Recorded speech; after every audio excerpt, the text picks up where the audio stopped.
My name is Jaime Villalobos. I'm 31 years old, and I'm the director and founder of Hormigon Armado, which is a project that helps street and working children and youth in La Paz, Bolivia.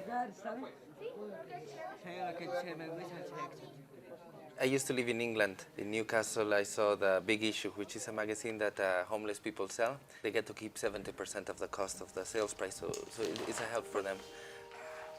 This project had been done in many places. Big Issue, I think, is also in Canada and South Africa. So this idea of the street papers, it seems to work. So I thought it would be a good idea to do it in Bolivia as well, focusing on the street kids.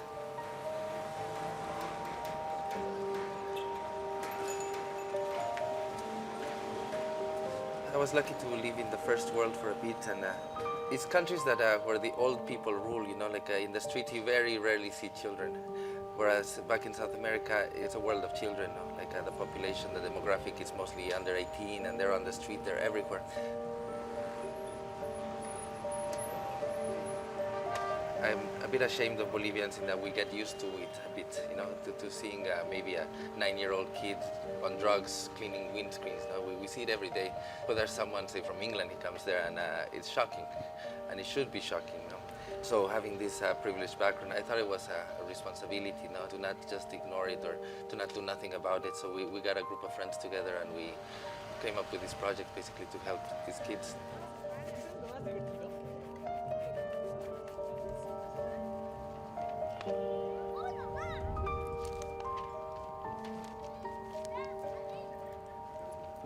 Hormigon means an ant, and armado means with weapons, so an armed ant. And it's that illusion that we are in a war against poverty. You know, it's killing kids here all the time. On the front line of this war are these kids. So it's basically that it's giving these kids weapons to fight this war against poverty better.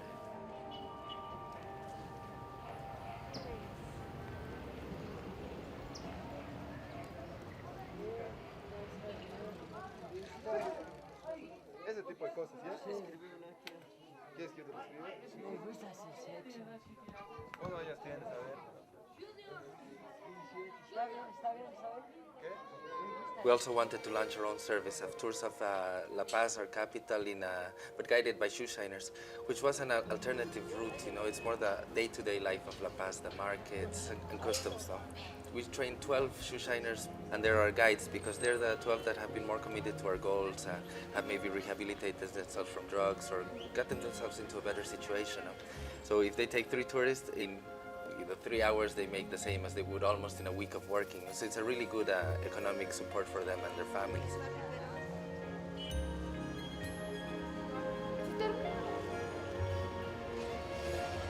Mauge, if you met her like 6 years ago, you wouldn't have had high hopes for her. She lived on the street, she was skinny, almost skeletal. She got out, no? Too much marriage, she got help from us and from other institutions. Mi mayor incentivo a dejar la calle ha sido mi hijo. Yo tengo dos niños ahora. El mayor, cuando me embarazó de mi primer hijito, esa ha sido mi mayor inspiración para dejar la calle. Yo he dicho que si un día yo iba a tener un hijo, mi hijo no iba a pasar lo que yo he pasado. Nunca iba a sufrir lo que tal vez yo he sufrido. Tampoco iba a carecer de las cosas que yo he carecido, ¿no? Mi mayor incentivo siempre ha sido mis hijos, mi familia.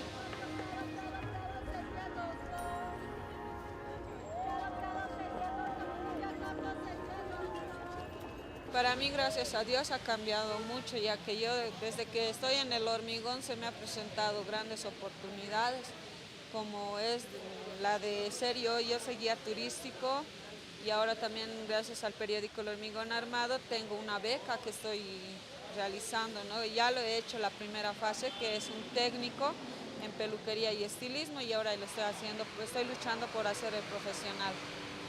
Es mi mayor sueño, ese es mi mayor incentivo y no me siento sola ahora, ¿no?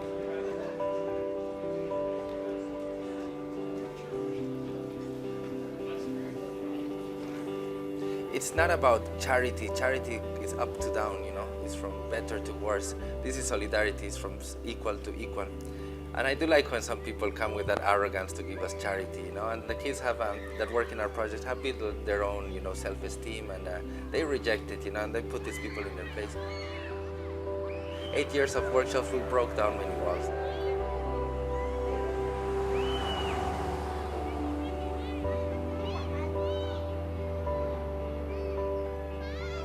if I had come with pity for them, I wouldn't have lasted more than 3 days, you know.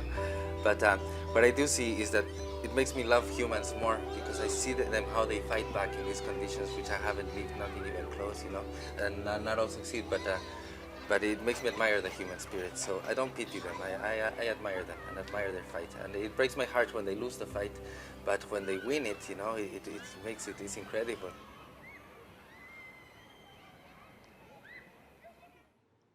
Bolivia's Congress passed legislation to allow children as young as age 10 to work, as long as it doesn't interfere with their education. According to the United Nations, Bolivia is the first country to make work for 10-year-olds legal.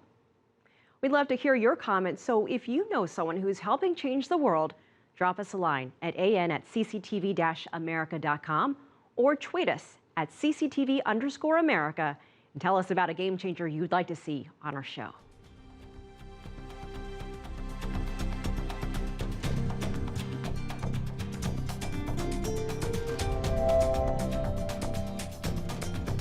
Coming up.